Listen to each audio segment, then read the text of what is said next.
नमस्कार, JSB news में आपका स्वागत है। रुक करते हैं खास खबर के साथ। वित्त मंत्री जगदीश देवड़ा ने अपने घर पर बजट की पूजा की। उन्होंने भगवान के सवाल किया और अपने पूरे परिवार के साथ पूजन करने के बाद मीडिया से रूबरू हुए।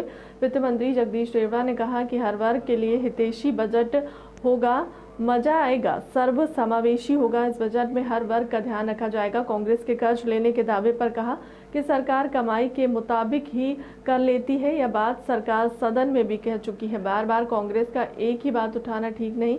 मध्य प्रदेश सरकार घाटे में नहीं चल रही। इस बार हर वर्ग के लिए सरकार ने कुछ ना कुछ स्वागत रखा है। थोड़ी देर में बजट पेश करूंगा। वित्त मंत्री बजट लेकर विधानसभा हुए रवाना। बजट प्रस्तुत होगा 11 बजे विधानसभा में बजट प्रस्तुत होगा। मुझे खुशी है कि मध्य प्रदेश के यशस्वी मुख्यमंत्री शिवराज सिंह चौहान जी के नेतृत्व में, उनके मार्गदर्शन में लंबे समय से सरकार चल रही है। चौथी बार सरकार चल रही है, चौथी बार सरकार बनी है। निश्चित रूप से जो आने वाला बजट है आज, वो जनता के हित का बजट होगा, जनता की भावनाओं का सम्मान करते हुए बजट होगा। ये विकास का बजट होगा, जनहित का बजट होगा और सभी वर्गों का इसमें ध्यान रखा जाएगा। चाहे गांव, गरीब, किसान, मजदूर, महिलाएं, युवा, सब वर्गों का, बच्चों का, सब वर्गों का ध्यान रखा जाएगा। यह बजट आज सर्वस्पर्शी बजट होगा। निश्चित रूप से इस कार्यकाल का यह लास्ट बजट है विधानसभा में, तो निश्चित रूप से मैं कहता हूं कि यह प्रदेश के हित का बजट होगा। कांग्रेस के लिए चुनाव महिलाओं बच्चों के लिए अलग से चुनाव कोई नया नहीं आ रहा है। चुनाव हमेशा आते हैं और बजट हमेशा प्रस्तुत होते हैं। हर वर्ष, हर वित्तीय वर्ष में बजट प्रस्तुत होता है। कभी भी भारतीय जनता पार्टी की सरकार ने केवल चुनाव को देखते हुए कभी बजट प्रस्तुत नहीं किया। जनता इस बात को जानती है। बजट भी होगा। सर, बच्चों के लिए अलग से बजट आने की सरकार बात कर रही थी। सर, बच्चों के लिए अलग से मुझे लगता है कि 9 बज गई, 11 बजे आपके सामने सब बात आएगी। प्रेस कॉन्फ्रेंस में आप सब आमंत्रित हैं। लेकिन माने कि बच्चों को, महिलाओं को, किसानों को, बेरोजगारों को सब। अब लाडली बहना योजना माननीय मुख्यमंत्री जी ने 5 तारीख को उसकी शुरुआत करेंगे। अब इससे बड़ा कोई महिला सशक्तिकरण का उदाहरण नहीं हो सकता कि उनके खाते में 1000 रुपये हर माह जमा होंगे।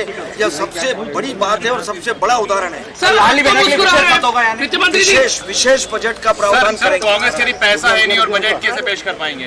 कांग्रेस के बारे में मैं कुछ कहना नहीं चाहता, लेकिन याद कर लो, केवल एक शब्द कह के अपनी बात समाप्त कर रहा हूँ कि 10 साल दिग्विजय सिंह जी की सरकार रही। आपको पता है उस समय कर्जा लेकर के वेतन भत्ते देते थे, कर्जा लेकर के वेतन भत्ते देने का काम करते थे। कर्जा लेकर के भारतीय जनता पार्टी की सरकार ने कर्जा लिया। हम कह रहे कर्जा लिया। कौन सी सरकार ऐसी है प्रदेश, राज्यों की सरकार देश में जो कर्जा नहीं, उसकी शुरुआत करेंगे। अब इससे बड़ा कोई महिला सशक्तिकरण का उदाहरण नहीं हो सकता कि उनके खाते में 1000 रुपये हर माह जमा होंगे। यह सबसे बड़ी बात है और सबसे बड़ा उदाहरण है। विशेष बजट का प्रावधान करेंगे। कांग्रेस के लिए पैसा है नहीं और बजट कैसे पेश कर पाएंगे? कांग्रेस के बारे में मैं कुछ कहना नहीं चाहता, लेकिन याद कर लो, केवल एक शब्द कह के अपनी बात समाप्त कर रहा हूँ कि 10 साल दिग्विजय सिंह जी की सरकार रही। आपको पता है उस समय कर्जा लेकर के वेतन भत्ते देते थे, कर्जा लेकर के वेतन भत्ते देने का काम करते थे। कर्जा लेकर के भारतीय जनता पार्टी की सरकार ने कर्जा लिया। हम कह रहे कर्जा लिया। कौन सी सरकार ऐसी है प्रदेश, राज्यों की सरकार देश में जो कर्जा नहीं लेती? कर्जा नियम प्रक्रिया के तहत लिया जाता है, सीमा में लिया जाता है, भारत सरकार की परमिशन से लिया जाता है, FRBM के नियम में लिया जाता है। और कर्जा लेकर के सड़कें बनाना, तालाब बनाना, स्टॉप डैम बनाना और विकास के डेवलपमेंट के काम करना, कर्जा लेकर के, कोई कर्जा लेना बुरा नहीं, लेकिन कर्जा समय पर चुकाना चाहिए। कर्जा लेना कोई बुराई नहीं है, लेकिन बार बार इस विषय को कहना कर्जा है कर्जा, हम कह रहे कर्जा।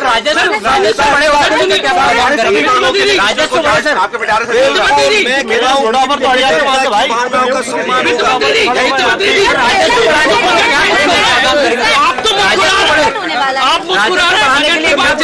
मुस्कुराएगी।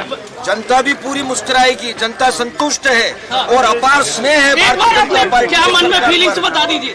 महिलाओं से कुल मिलाकर के सबसे बात की, आप सबसे भी कर रहा हूँ और घर में भी बात की। सर, राजस्व बढ़ाने को लेकर क्या प्रावधान करेंगे ताकि राजस्व बढ़े? राजस्व का प्रावधान चल रहा है। Thank you.